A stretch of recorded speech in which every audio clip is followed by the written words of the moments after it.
the secret weapon to build an amazing organization culture is to facilitate honest and open feedback.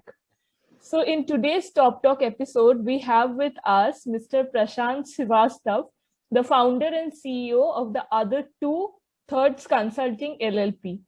After successful stints as CEO of Gallup India, Partner Engagement and Culture at Aon Hewitt, and Group CHRO of a large conglomerate, Prashant has set up the Other Two Thirds Consulting to elevate human life and impact business growth. Prashant has carried out significant research in the area of employee engagement and well-being, leveraging his work with more than 250 clients and more than 2,000 surveys. This resulted in the world's only multi-generational engagement and well-being model, We Matter. This is supported by the world's best digital platform that can predict performance and attrition and prescribe action plans. Prashant is a BE mechanical engineer from NIT Raipur and an MBA from IIM Ahmedabad. A very warm welcome to you, Prashant, for taking out time and having this discussion with us. Thank you, Deepandita, and thanks to you and to Gosam to invite me for this discussion. The pleasure was all ours. So, the first thing I would like to ask you is that during this, this pandemic scenario where now managers and employees are all far away from each other, the importance of feedback is growing much more than it was before. So how important do you think it is to formalize the feedback process now? Yeah, I think all managers are not equal. Some will take it very seriously and proactively do it without being asked for. And some will not realize the importance of it. Not that they don't want to do it, but not realize the importance of it. The business objectives, KRAs, etc., take precedence, and the younger manager go very meticulously after the performance, and therefore somewhere the feedback may be left out. And especially, when it is in the office, people do figure out whether their work is being liked or not. And when they're at home, they are always at a loss of understanding that they're putting in their hard work, but are they doing the right thing or they're not doing the right thing, etc., etc. And therefore, there's a huge need to formalize feedback while we are all working from home and set out specific time in a week at least, if not every few days, to devote that time to only feedback. And in an environment where people are already emotionally stretched, managers have to learn how to give feedback, and that is something that is super critical. Right. Absolutely agree with you. There must be a time which must be fixed for the feedback to happen, because otherwise people will not understand the importance of it. Someone will do it proactively and someone won't do it proactively. Absolutely agree with you. So the next thing which I would like to ask you, Prashant, is what are the things which you think is the most important, like the features that must be present in a feedback process to make it effective in an organization? So feedback should, one, be evidence-based.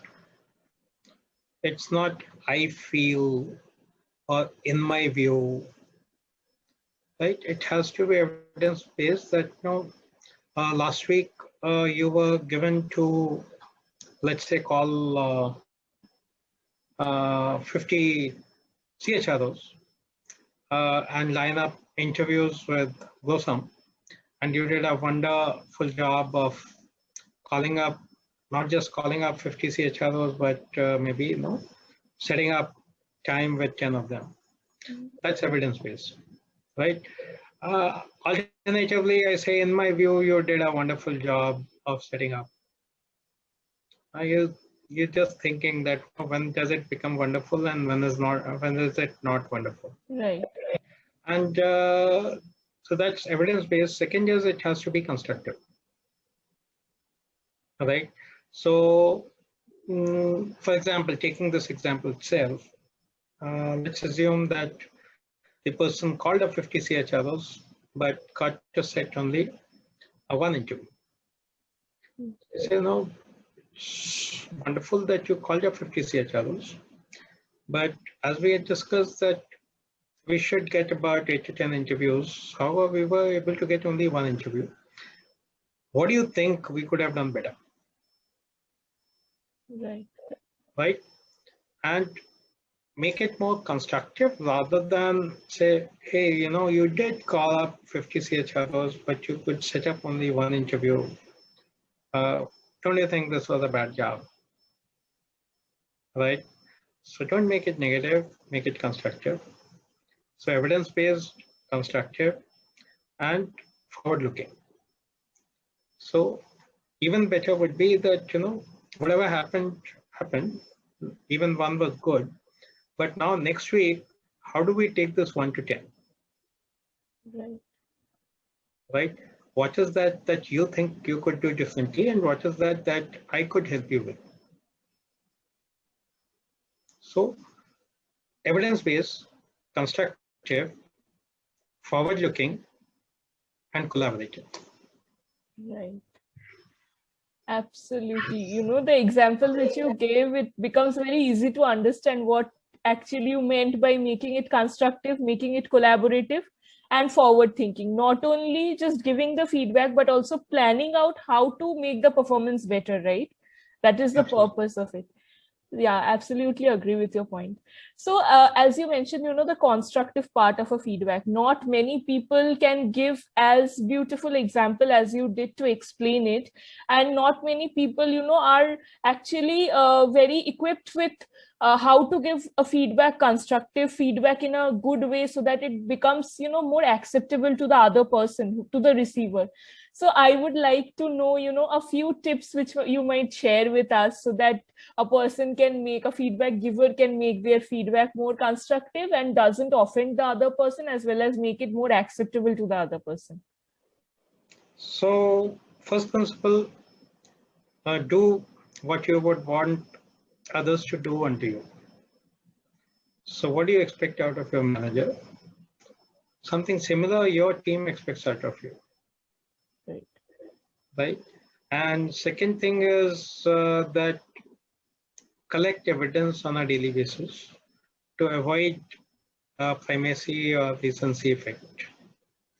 So make notes. And third thing is prepare for the feedback session.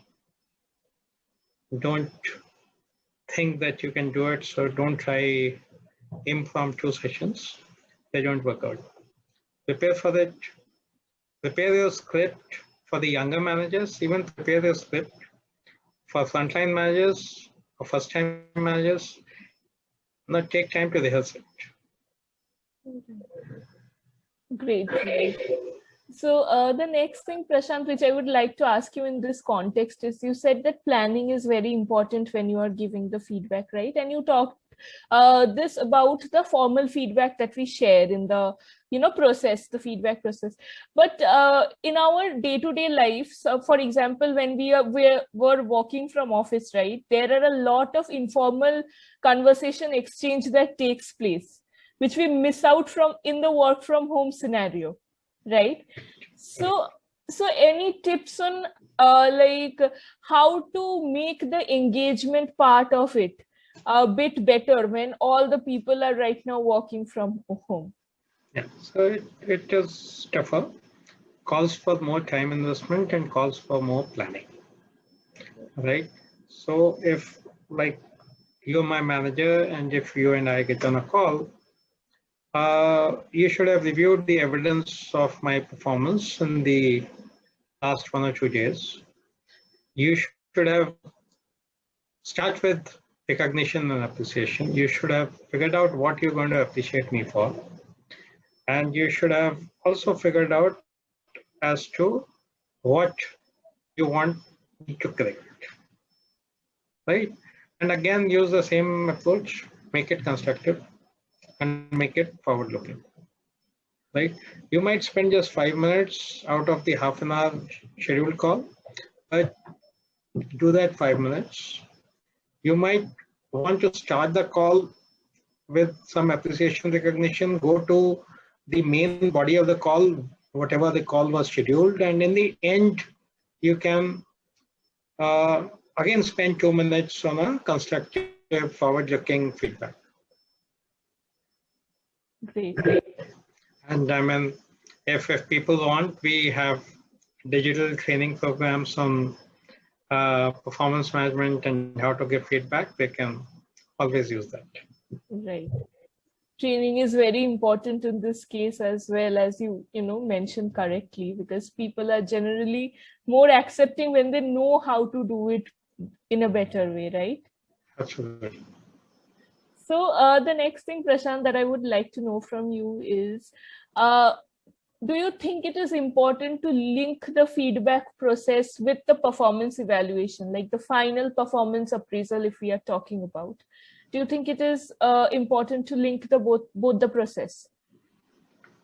So somewhere those two will have to be linked, because you can't have an appraisal without feedback, and you can't keep all the feedback for the appraisal discussion.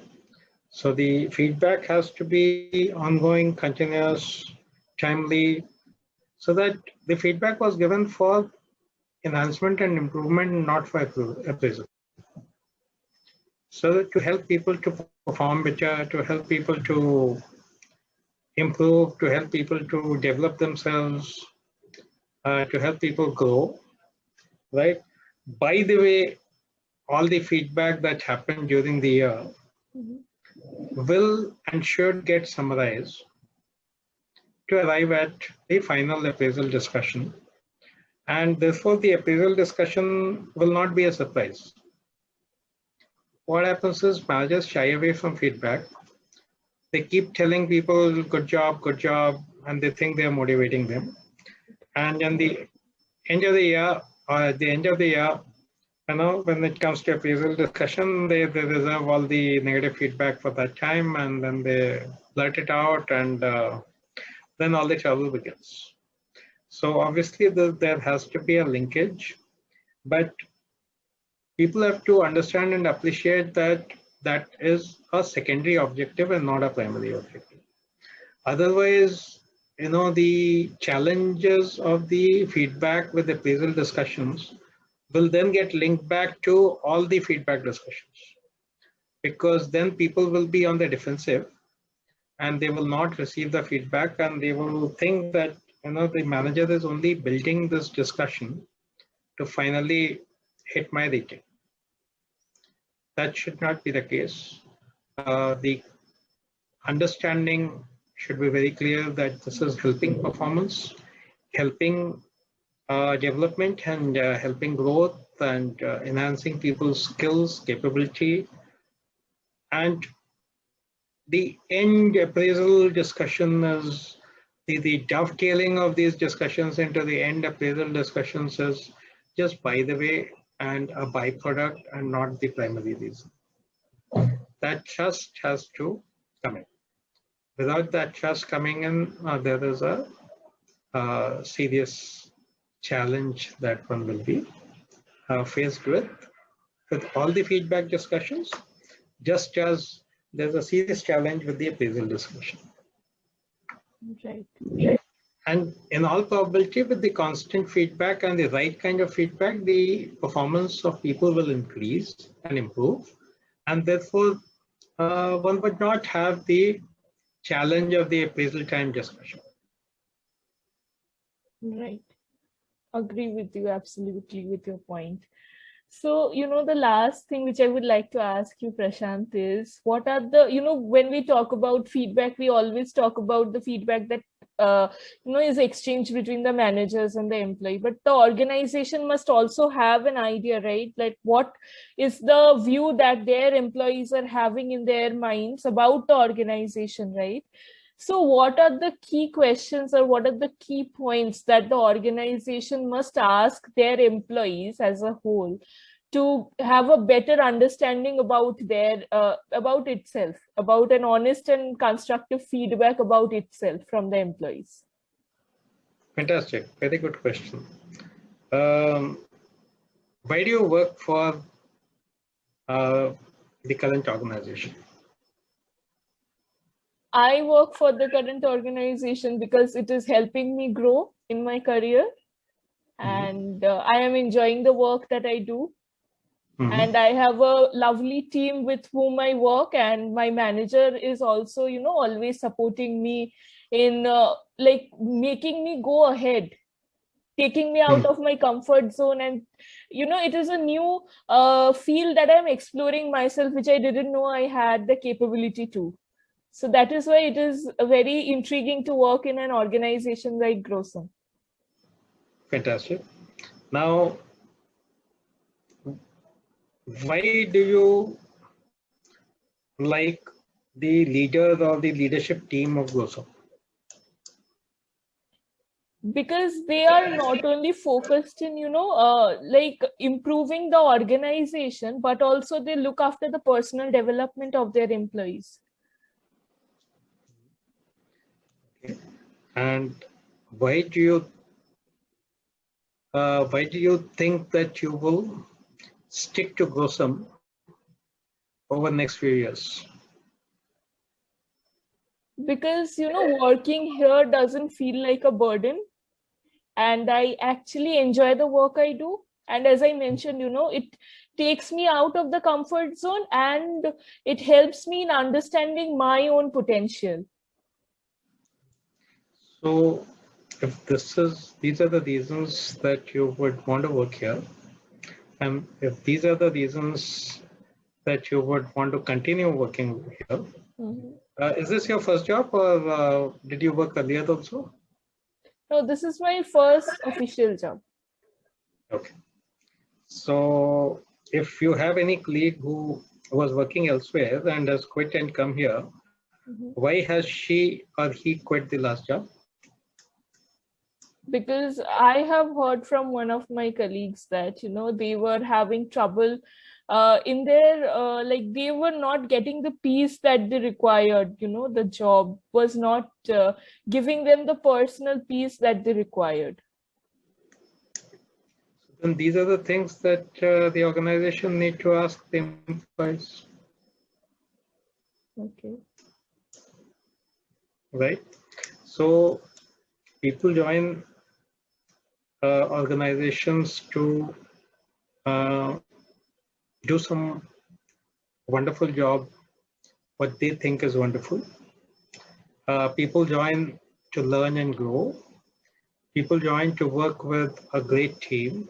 People love to work with a great team, great peer group, a great manager who helps them perform, learn, grow, challenges them, gets the best out of them, right? People like to work with leaders who can show them the direction that the company is headed in. People like to work with leaders who are clear about their strategy, who are people focused, who are customer focused, right? And the other thing that people love to do is people love to work with an organization which has a purpose. And a purpose that excites them. The same purpose may not excite everyone, but a purpose will excite a segment of people, and that is good enough. So you should recruit people who are excited by your purpose, right? So Tata Group has a purpose, right? And now, of course, they've started paying well, but they're still not the top quartile pay masters. But when I was with Tata Group, their compensations were pretty average. Okay. And perhaps they were below median. And I can say so because when I left them, I got a 2.5 times increase in my compensation. So not that the next company paid me a lot of money, it was just that, earlier I was paid a lot less, right? Despite that, people love to stick to Tata Group. And why? Because the group has a purpose and we're working for the purpose, right? So that's where, even with the current firm, I was very clear that we have to have a clear purpose, which you said, it's about elevating human life and enhancing business performance. We've also defined the vision as working with 1,000 Indian companies and improving the lives of 1 million employees and 5 million family members, and helping these companies contribute 1.4% to the GDP growth, right? So that we clear on our purpose and vision and we don't deviate from it. We clear on our values. And therefore, Tata Group is the only company or group in the country which has been in the top 10 for 120 years. The others over there went out and some have come in, and let's see how long they stay.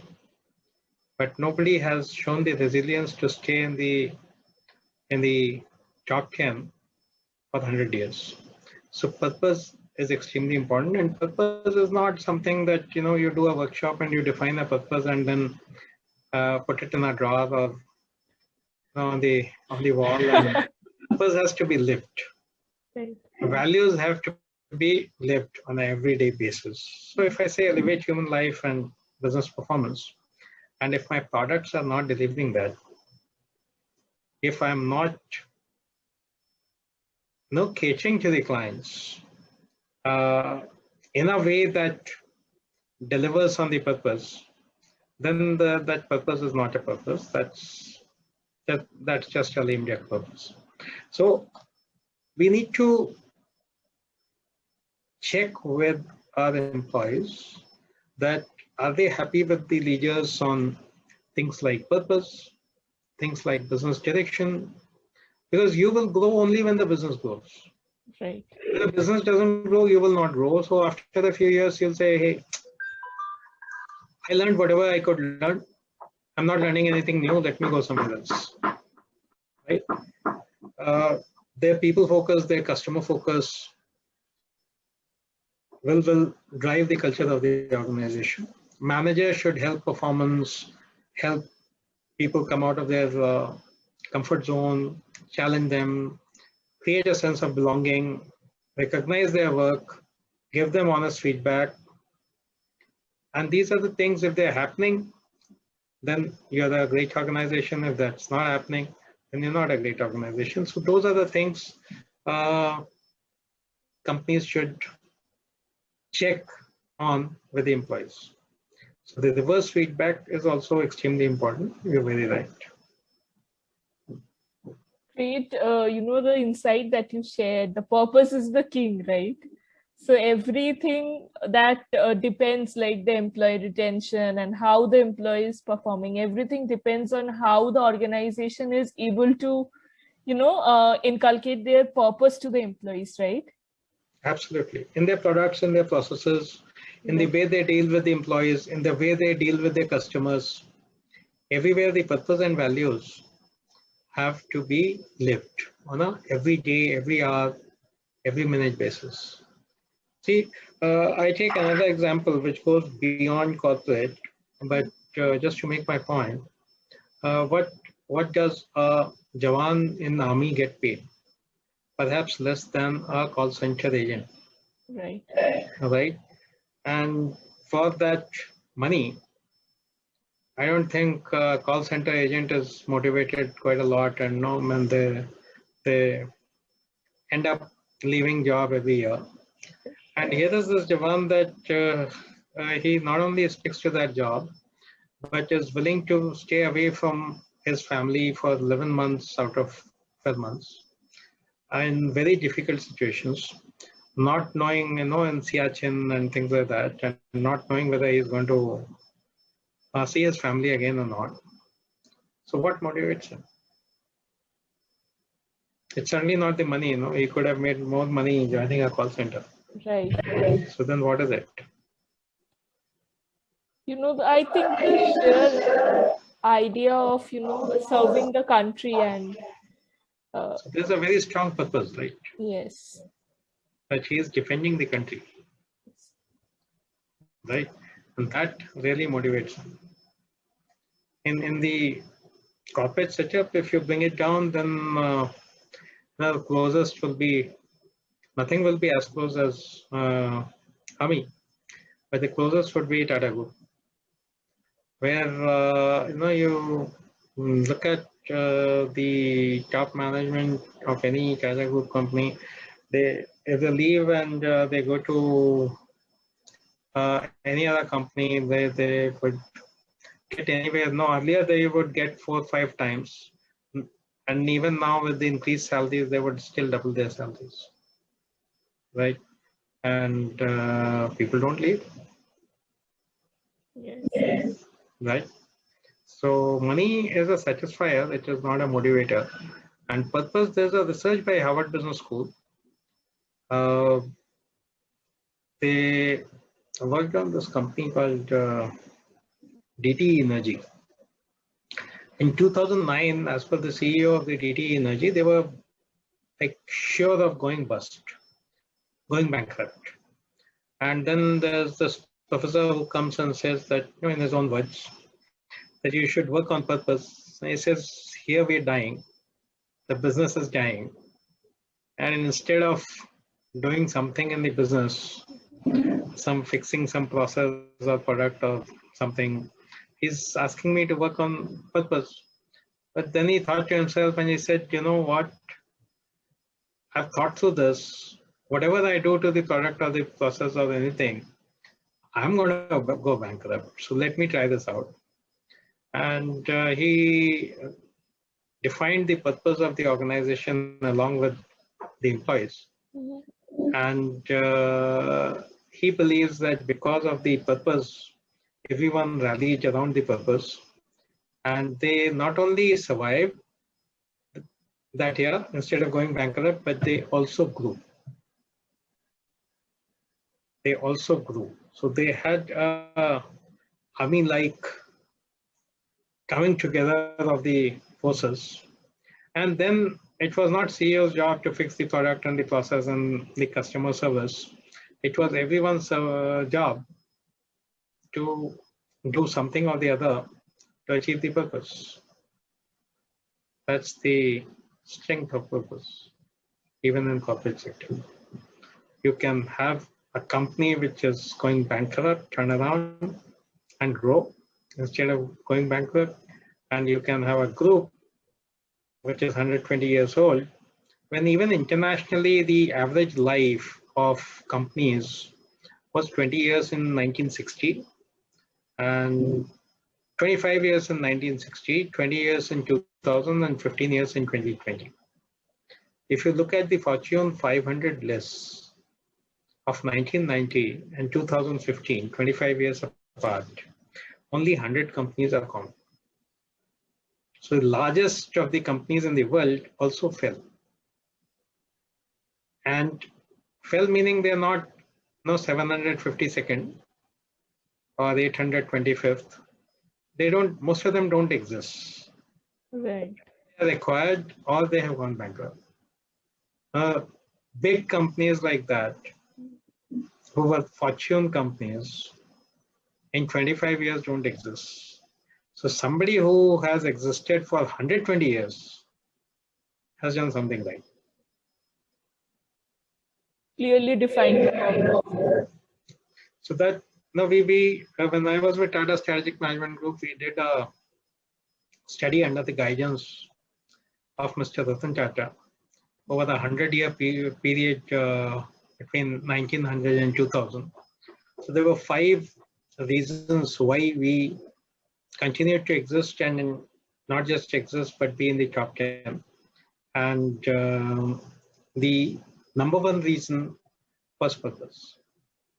There were four others, but number one reason was purpose. So, the other was the length of leadership.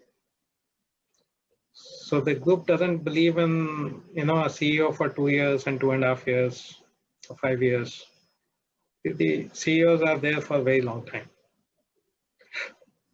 The third was the people focus, and people included employees, included customers, included vendors, and included society. So fourth was,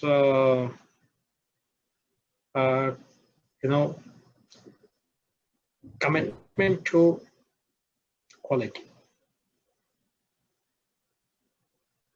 And the fifth was long-term vision for every business. So those were the 5 things which